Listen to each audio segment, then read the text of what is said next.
endroit de ta maison, de ta cuisine qui soit suffisamment assez ambiant, mais pas trop chaud. Mais il n'y a aucun risque normalement. Et il y avait une question qui avait été posée, Tina, je me permets de te la relayer. Une personne te demandait en combien de fois tu mets le sucre pour ta meringue. Moi, je le mets en 4-5 fois.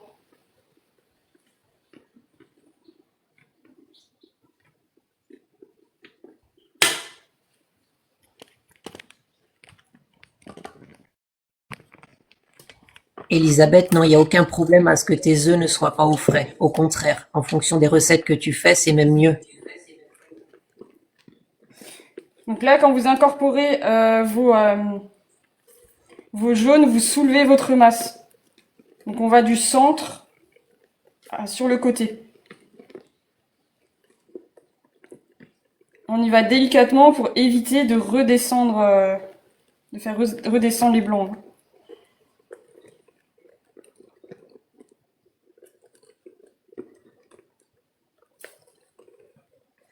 Donc n'oubliez pas d'aller vraiment au centre du centre, parce que bien souvent on oublie, et du coup ça manque au niveau du mélange.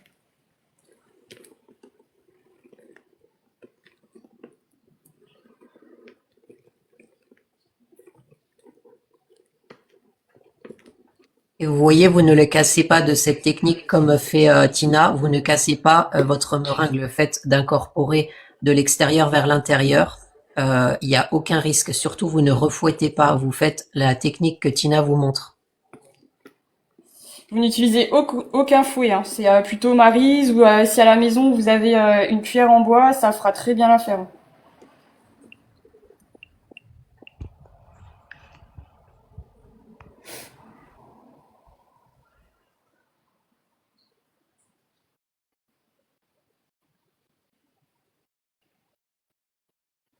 Après, à partir de là, vous rajoutez vos poudres, et vos poudres, c'est hyper important de les tamiser.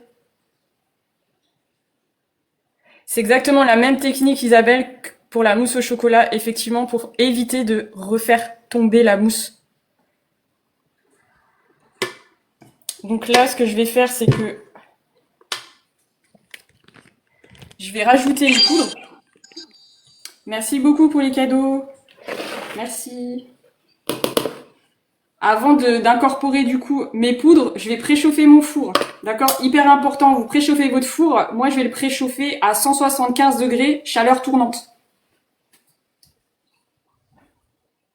La technique que Tina vous a expliquée, là, le fait de tamiser vos poudres, le fait de ne pas casser avec un fouet, d'utiliser une maryse ou une cuillère en bois, c'est également pareil pour les génoises et les dacquoises ou les biscuits Joconde. Sinon, vous cassez tout et tout va retomber. Vous n'obtiendrez pas un biscuit qui va être bien aéré.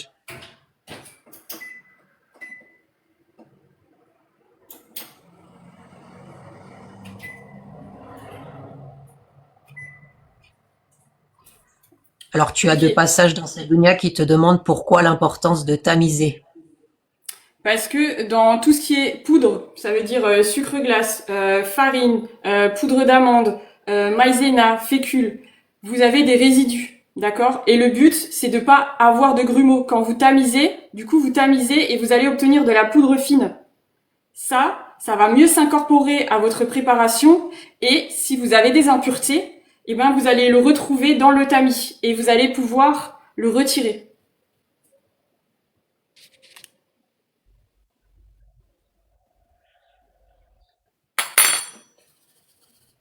Donc là, j'ai farine et maïzena que j'ai préalablement mélangé avec une cuillère.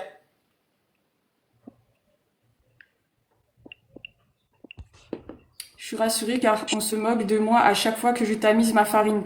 Pour tous mes biscuits, je le répète, pour tous mes biscuits, je tamise toujours mes poudres. C'est hyper important.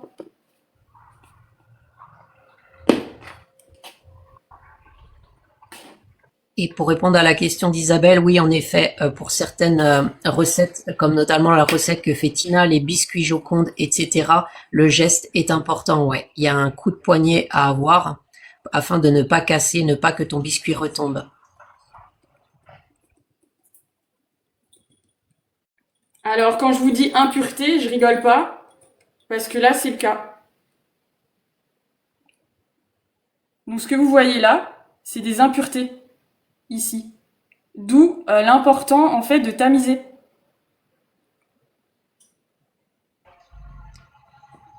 Alors Anissa, c'est un tiramisu. Là, elle réalise le biscuit qui va servir pour le tiramisu. C'est-à-dire que la recette va être en deux parties. Il y aura la partie biscuit et la partie appareil.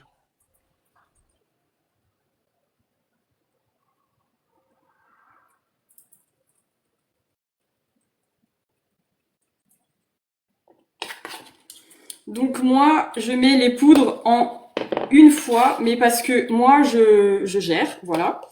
Je vous conseille de mettre vos poudres en 2 fois si vous n'êtes pas très à l'aise. Moi, je les mets en une fois.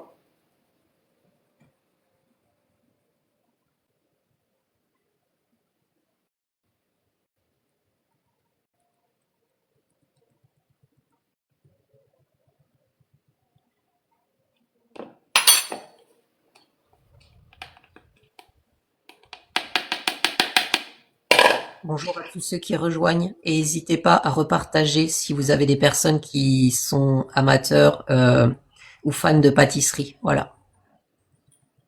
Voilà, quand je dis que vous devez tamiser, je ne rigole pas. J'ai des impuretés, donc vaut mieux tamiser.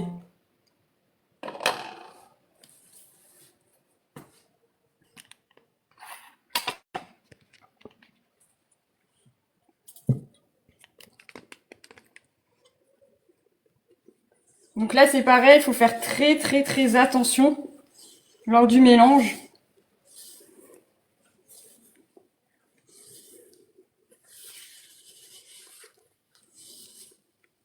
Exactement, Jean-Pierre. Il est possible que dans la farine, vous ayez des charançons ou vous ayez des verres de farine, ça peut arriver. Et c'est vrai que le tamisage est très important, notamment pour les impuretés, mais également pour éviter ce genre de petits désagréments.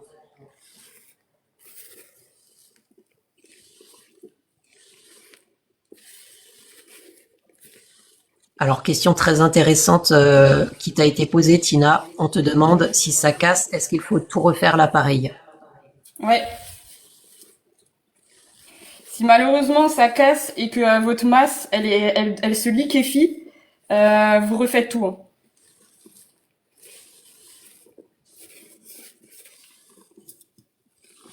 C'est pour ça qu'on vous disait, en fait, le geste est vraiment très important. Le fait de ne pas aller trop vite, le fait d'avoir une technique douce et souple va permettre que votre masse reste aérée et se tienne et ne se casse pas.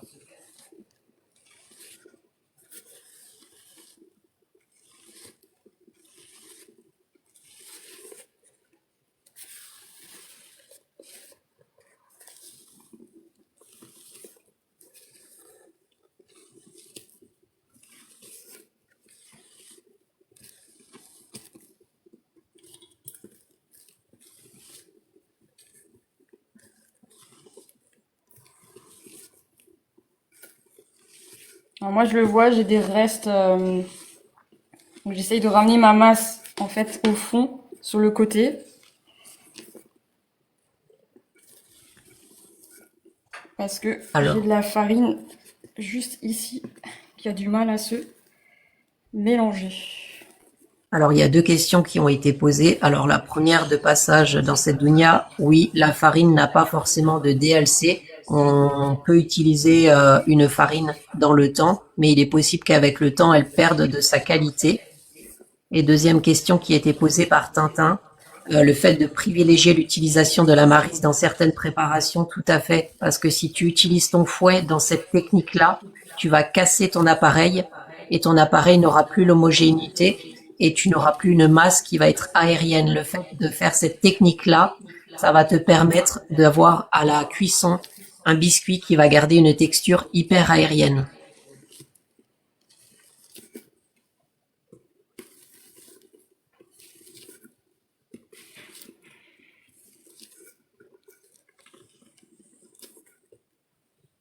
Alors je sais pas si vous voyez bien, mais là c'est bon, c'est prêt.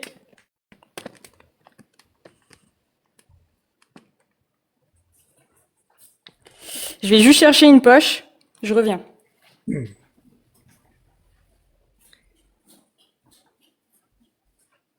Oui, Isabelle, c'est presque ça en fait. C'est le fait d'aller chercher dans le fond et de revenir vers le haut tout en incorporant de façon doucement ta farine à ta préparation meringue.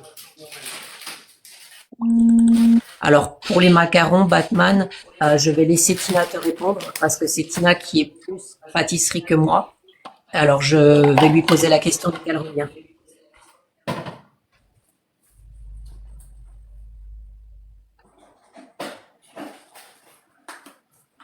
Il n'y a aucun souci concernant les conseils, n'hésitez pas les amis à poser vos questions.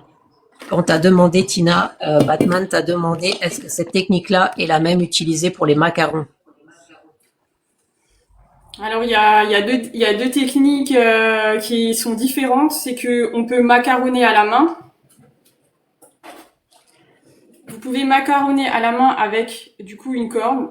Vous pouvez légèrement macaroner avec la feuille du batteur, qui est ça,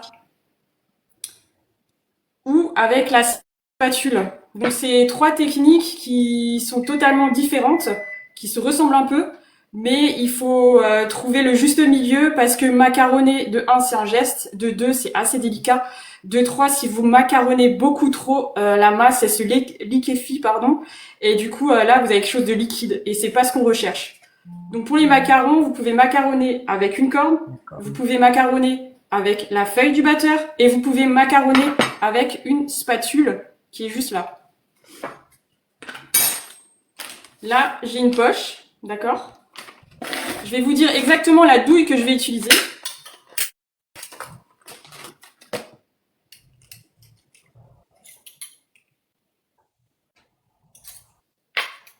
Donc, je vais utiliser Alors, une douille unie. tu as deux passages qui te demandent quel est l'idéal, quelle technique est la plus idéale, je pense. Ce qu'ils voulaient demander. Alors pour nous, en pâtisserie, on macaronne un coup à la feuille, un coup à la main. Donc avec la corne. Mais parce que quand nous on fait des macarons en grosse quantité et pas en petite quantité. Pour une petite quantité, l'idéal c'est la maryse. Donc là, vous avez une douille unie. Voilà. Et là, vous avez le diamètre. Donc c'est une douille de 15.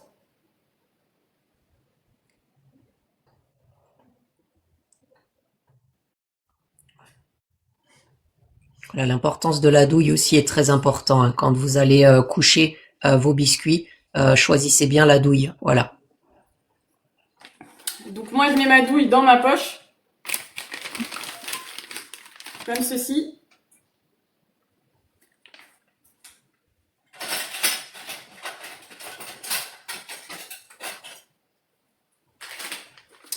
Je prends du coup un ciseau. Je pousse. Pareil, voilà, ne coupez pas trop non plus, de sorte à ce que votre douille ne parte pas lors du couchage des biscuits. Alors Isabelle, une douille unique, tu as plusieurs types de douilles. Tu as ce qu'on appelle des douilles uniques, c'est ce que Tina là utilise.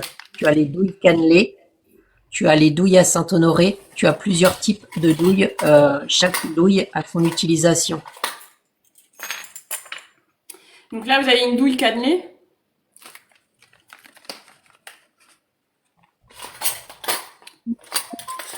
Vous avez une douille chemin de fer.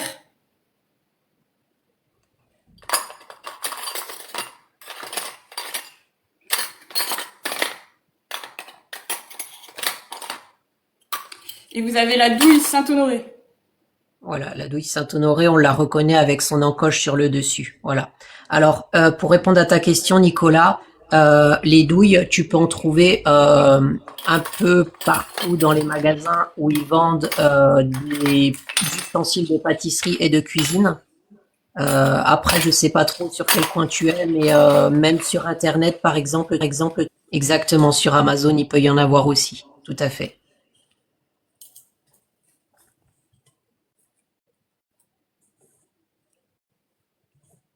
Sur Paris, je pense que tu peux trouver assez facilement, Nicolas. Oui, il doit y avoir plusieurs magasins spécialisés pour cela.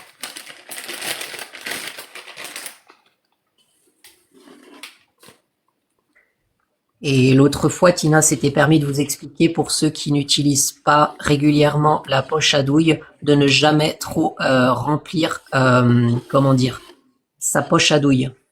Mieux vaut faire en plusieurs fois. Vous voyez, vous la remplissez pas entièrement. Là, Tina l'a fait aux 3/4. Si vous ne sentez pas à l'aise aux 3/4, remplissez-la à moitié et faites plusieurs remplissages.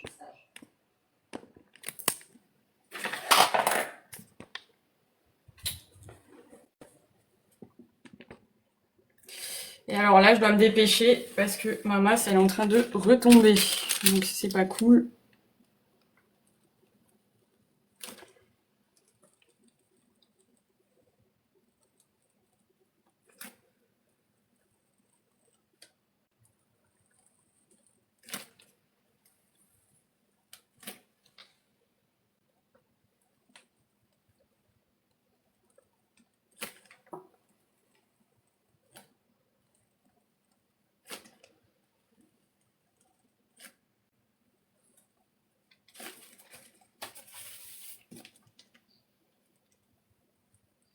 Alors, pour répondre à ta question, de passage dans cette dunya, en effet, retomber et casser, ça veut dire en fait que ton appareil, oui, arrive à un moment donné, euh, tu as monté en fait tes blancs et dedans tu as incorporé ta farine, donc tu as rajouté quelque chose dans ta première masse et il est possible que oui, avec si tu ne fais pas rapidement, ta masse puisse retomber. Alors, c'est presque la même chose, mais casser, ça va plus être le terme utilisé quand tu réalises ta masse à biscuit cuillère, pardon, et retomber. Ça va être quand tu vas être sur la phase de pochage et de couchage. Donc là, c'est ce que Tina fait. Le pochage et le couchage, c'est le fait de, nous on appelle ça en cuisine et en pâtisserie, coucher les biscuits, c'est-à-dire qu'on les étale comme Tina l'a fait à la poche sur une plaque. Alors, tu as Isabelle qui te demande, Tina, combien de biscuits il faut prévoir à peu près? Je suis en train de les faire, donc je vais vous dire ça. C'est juste que je dois être hyper rapide avant que ça retombe.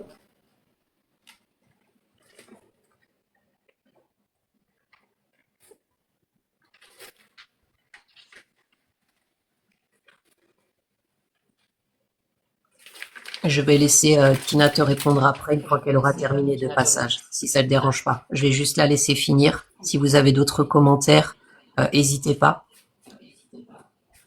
On répondra après. Si je peux répondre moi, je vous répondrai. Si c'est plus sur la partie à Tina, je laisserai Tina vous répondre. Bonjour Françoise. Donc là, si vous regardez, je les ai couchés. Donc je vais répondre à vos questions après. Il faut juste que ça parte en cuisson parce que là, ça devient délicat. Bonjour à tous ceux qui rejoignent réalisation ce matin d'un tiramisu, donc recette de biscuits cuillère maison, ainsi que de l'appareil après qui suivra. Vous avez Tina qui vous mettra la recette. Pour ceux qui souhaitent la recette maintenant, je l'ai mise dans ma story afin que vous puissiez la recopier si vous avez besoin de la recopier, que vous avez loupé, comment dire, des étapes. Je me suis permis moi de la mettre maintenant. Vous allez prendre du sucre glace et vous allez saupoudrer vos biscuits cuillères.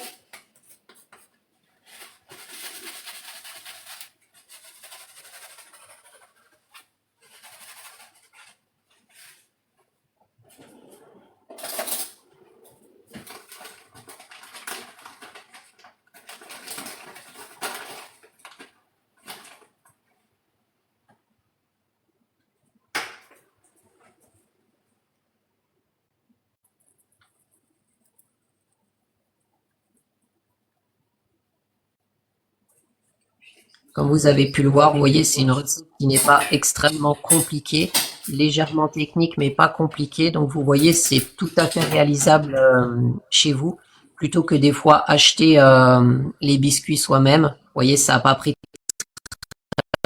longtemps à faire. Vous pouvez également utiliser les biscuits pour cette recette de biscuits pour tout ce qui va être Charlotte également aussi. Hein, voilà, pas que pour les tiramisu. Donc n'hésitez pas à garder correctement cette recette. Donc là, vous saupoudrez de sucre glace par-dessus.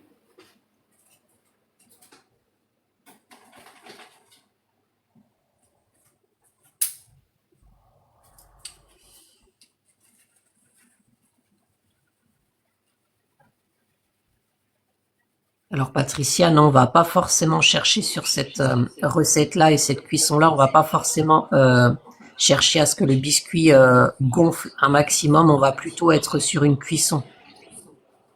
Pour la conservation, Batman, oui, en effet, c'est...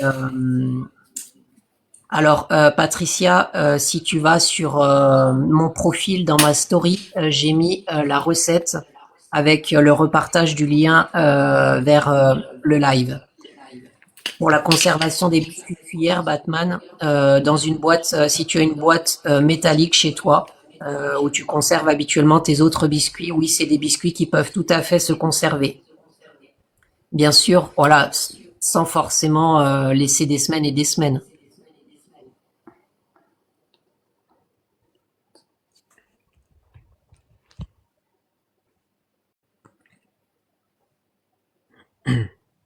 Aucun souci. N'hésitez pas hein, à poser des questions. Mieux vaut que vous posiez plus de questions que pas assez et que vous soyez perdu dans la réalisation. Alors, j'ai réalisé 30 biscuits cuillères.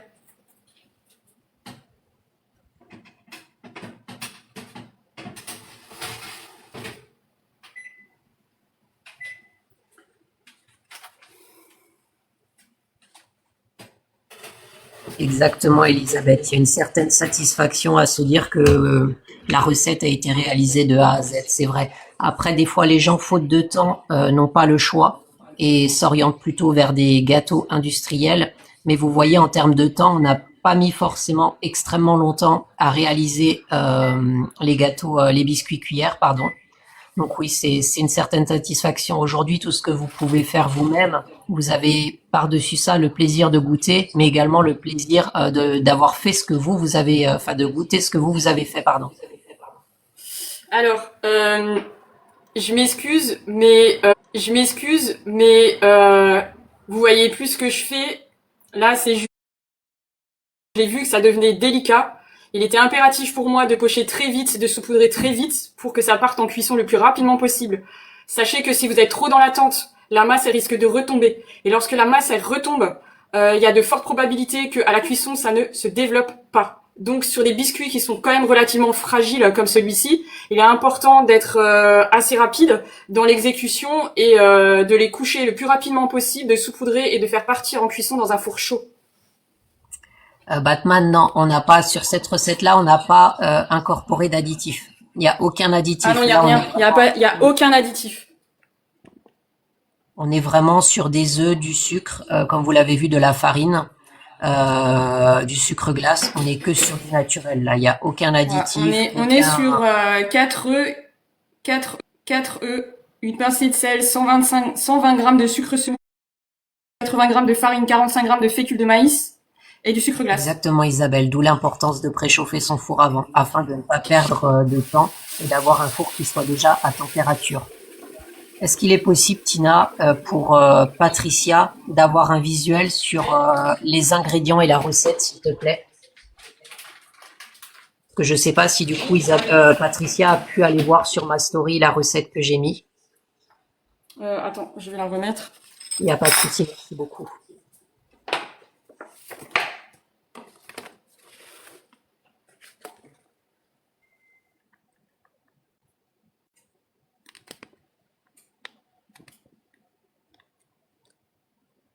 Ah ouais, faut que je retourne le téléphone. Ah, il est en inversé. Ouais, il est en inversé. Mince. Et moi, je l'ai pas écrit, c'est pour ça, je l'ai juste mis en.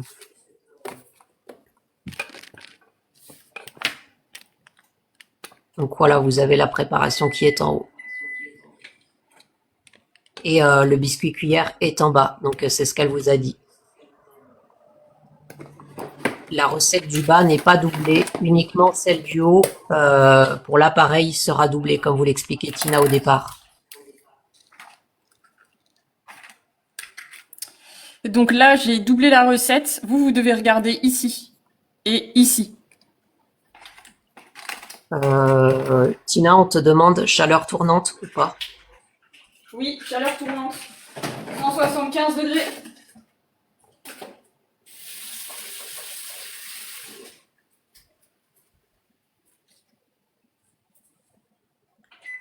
Comme on vous le disait, hein, les biscuits cuillères peuvent également être utilisés pour, comment dire, pour la réalisation des tiramisus, des charlottes, des marquises au chocolat. Et j'en ai oublié une. Euh, marquise au chocolat, Alors, charlotte, je vais vous montrer parce que c'est en train de développer dans le four. Je vais essayer de vous montrer.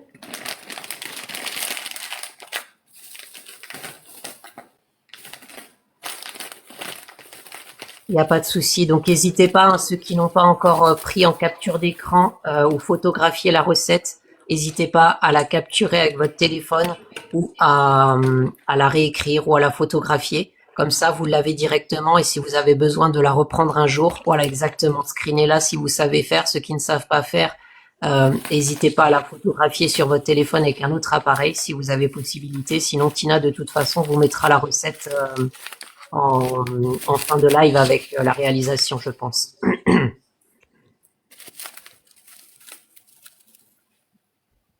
Alors, user, les mesures sont lisibles. Moi, de mon côté, j'ai réussi à les lire. Je n'ai pas eu de retour négatif quant au fait qu'on ne voyait pas correctement la recette. Alors, à ce moment-là, n'hésite pas à capturer ton écran et à zoomer.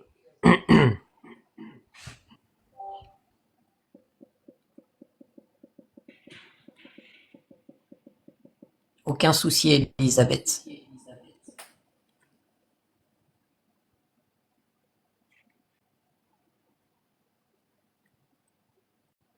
Après, bien sûr, voilà, comme vous le disiez, Tina, vous pouvez la doubler. C'est une recette qui peut être doublée. Vous adaptez aussi en fonction du nombre de personnes que vous êtes, du nombre de personnes que vous aurez chez vous pour le dessert. Voilà.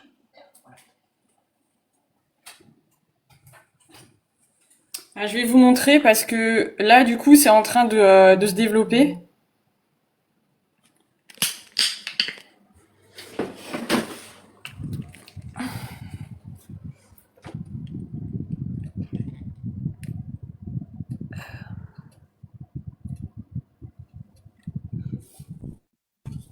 Je vais réitérer ta question après Batman, ne t'inquiète pas.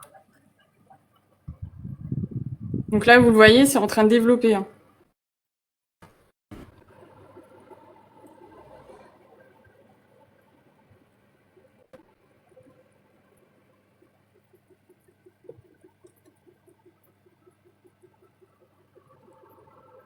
Et la régularité est juste parfaite.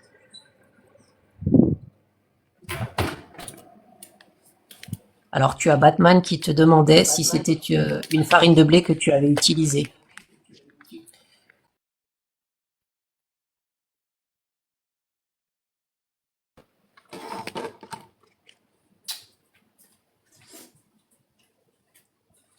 Donc pendant que ça cuit, moi je vais juste mettre un peu au propre parce que je vais avoir besoin de ma cuve à nouveau.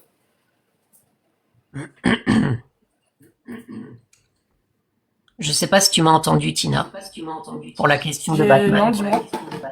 Oui, j'ai pas compris. Batman te demandait si c'était une farine de blé qui avait été utilisée ou si tu as utilisé autre chose. J'ai répondu, j'ai dit que c'est une farine T45, donc farine T45 blé. D'accord, on l'a pas trop entendu, c'est pour ça que je me suis permis de te redemander. Non, c'est une farine T45, une traditionnelle. Après, j'ai pas encore fait mon test avec la farine de riz, donc je pense que là, va falloir que je réadapte la totalité de la recette. C'est pas pareil, ouais. Parce qu'il me faut le développement. Oui. Mais moi, ma question, c'est est-ce que vous m'entendez correctement? Parce que j'ai l'impression que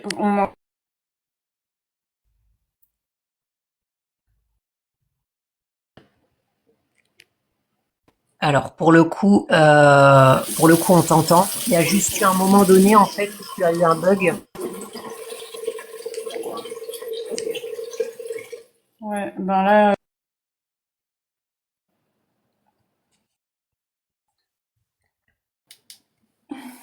D'accord, donc ok, d'accord. N'hésitez pas à le dire hein, dans le chat si jamais vous voyez que ça vient à couper par moment.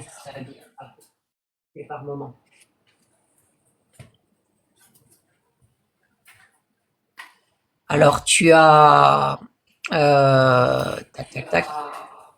Tu as Dounia qui te demande la farine de riz et pour l'intolérance du gluten, l'intolérance au gluten, pardon. Alors, si vous avez des intolérances et que vous êtes allergique, oui, je vous conseille vivement d'aller sur une farine de riz, une farine de sarrasin, une farine de pois chiches. Tina, tu es très belle. Je te remercie du coup.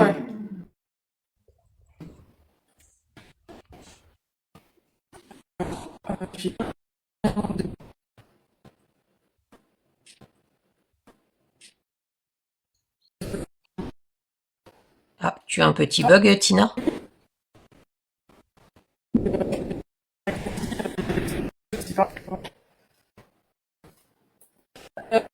Coucou Mathis.